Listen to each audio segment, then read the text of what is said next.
what I would knock around in. And yeah, I know. I was in one school one day and I showed this and I was like, can I have these, sir? I'm like, no, I probably fall apart. But anyway, I would sneak out of the house in a pair of tracksuit pants with them underneath it, and then, you know, because my dad would have a heart attack.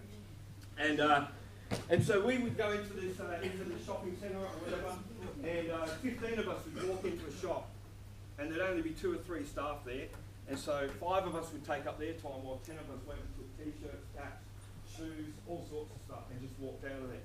We called it steaming. In other words, we overwhelmed the staff and just took what we wanted. We thought we were eating a bit.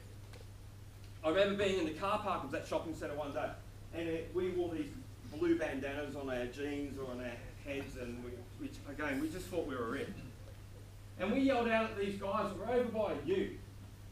They were over by the ship. One of them had a red bandana on. We yelled out something abusive to him and told him to take it off, and he's told us where to go, and we sort of arced up again. And then they came running across the car park, and it wasn't a bunch of teenagers, it was a bunch of tradies.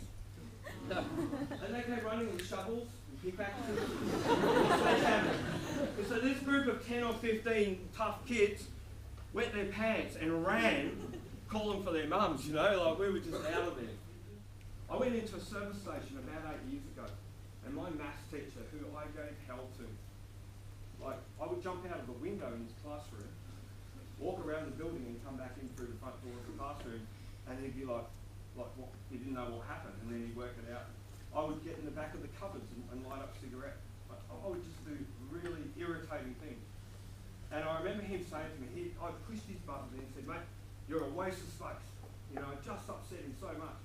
And I walked into a service station. Looked a little bit like myself, mate. Mustache and a nice haircut. And it was like one of those movie moments. It all happened in slow motion. I saw him walking in, and I recognised him before he recognised me. And I'm thinking, God, I hope he doesn't recognise me.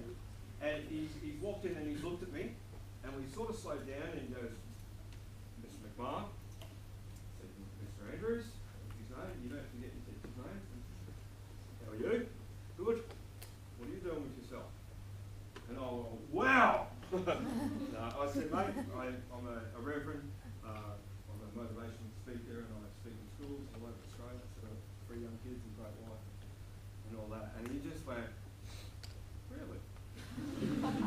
And then that was it. And I walked off. I had 100 other things that I wanted to say,